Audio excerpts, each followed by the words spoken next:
Pemirsa, terima kasih Anda masih bersama dengan kami dalam Berita Papua. Dan bagi Anda yang baru saja bergabung bersama kami, akan kami sajikan kembali 3 berita utama kami di hari ini.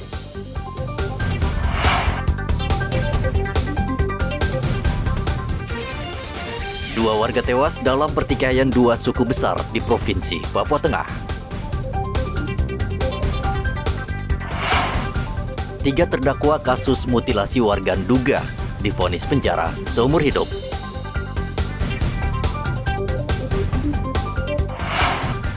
Ular bersembunyi di dalam mobil, pemilik kendaraan panik.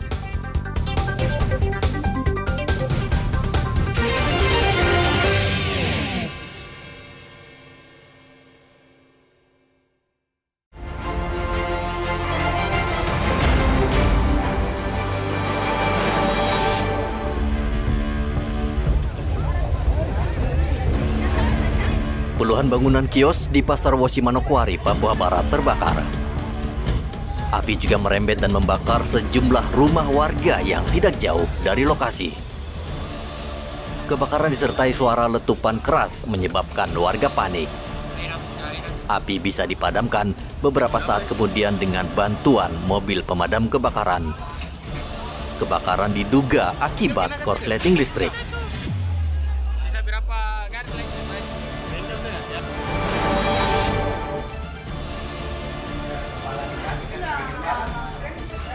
Puluhan warga mendatangi Mapolres Merauke. Mereka mempertanyakan perkembangan kasus dugaan penipuan yang dilakukan pengusaha pembangunan perumahan di Merauke. Korban meminta polisi memeriksa direktur perusahaan.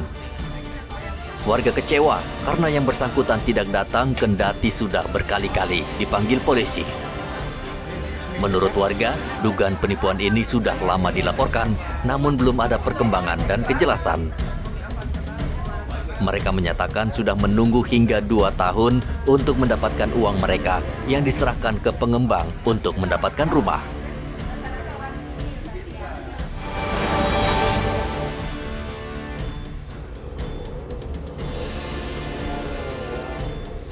Seorang pencuri nekat mencuri kotak amal di depan sebuah masjid yang terletak di Jalan Mandala Bampel. Seorang pria menghampiri warung dan mengintip ke dalam. Pelaku kemudian membuka pintu, lalu masuk dan membawa kabur kotak amal yang berisi uang sekitar 3 juta rupiah. Tidak berapa lama ketika pemilik warung keluar, kotak amal sudah raib di gondol pelaku.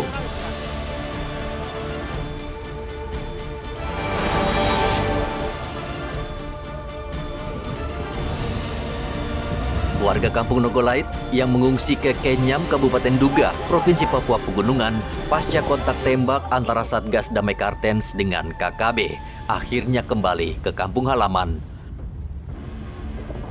Mereka kembali ke kampungnya karena situasi di Nogolait saat ini sudah berangsur aman.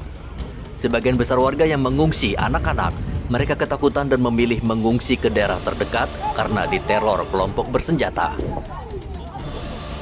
Jumat pekan lalu KKB kembali berulah, kelompok ini kembali menembak aparat gabungan yang sedang berpatroli di Kabupaten Duga, sehingga terjadi kontak tembak yang cukup lama antara kedua belah pihak.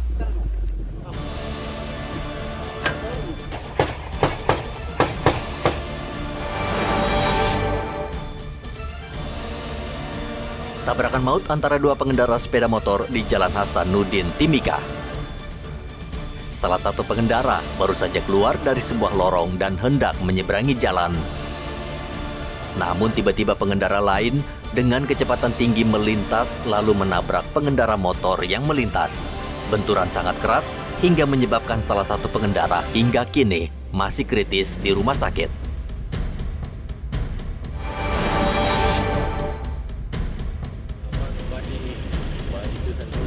Aparat gabungan TNI Polri menertibkan komplek perumahan Transito di Kelurahan Maro, Kabupaten Merauke. Perumahan diduga sebagai tempat persembunyian para pelaku kriminal.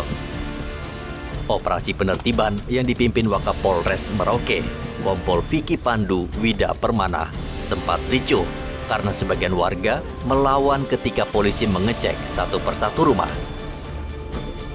Dalam operasi itu, polisi meringkus seorang pria yang diduga pelaku kriminalitas.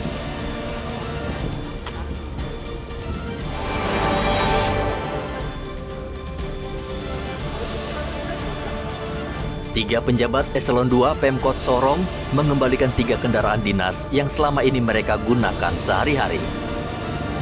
Mobil diserahkan kembali ke Pemkot Sorong diwakili keluarga karena ketiga penjabat sudah dimutasi ke Pemprov Papua Barat Daya. Saat ini Pemkot Sorong tengah mengumpulkan aset kendaraan dinas yang ternyata masih banyak berada di tangan pejabat yang sudah tidak aktif lagi atau pensiun. Langkah ini merupakan bagian dari pengawasan aset daerah bekerja sama dengan lembaga anti rasuah KPK. KPK saat ini mendorong pemerintah daerah menertibkan aset pemerintah untuk menekan tindak pidana korupsi.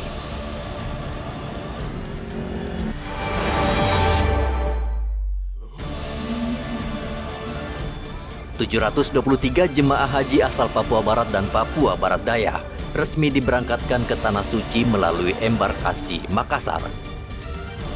Ratusan jemaah haji tersebut masuk dalam kelompok terbang atau Kloter 19 dan Kloter 20. Gubernur Papua Barat Paulus Waterpauw melepas 723 jemaah haji yang ditandai dengan penyematan kartu tanda peserta haji dan pemberian bendera.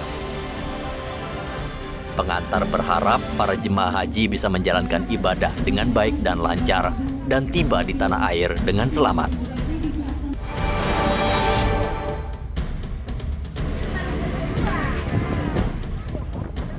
Puluhan warga mengantre lama untuk membeli minyak tanah sebanyak 5 hingga 10 liter yang telah dijatah penyalur.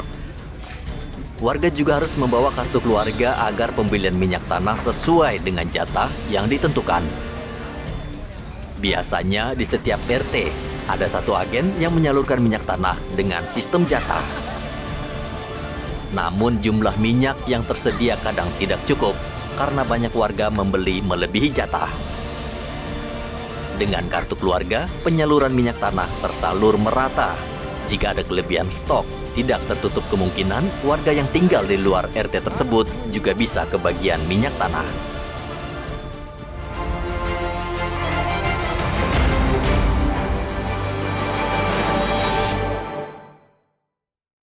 Pemirsa, informasi tadi mengakhiri jumpa kita dalam Berita Papua. Saya Heri Orun mewakili seluruh kerabat kerja yang bertugas mengucapkan terima kasih atas kebersamaan Anda. Selamat pagi, selamat beraktivitas, dan wanyam.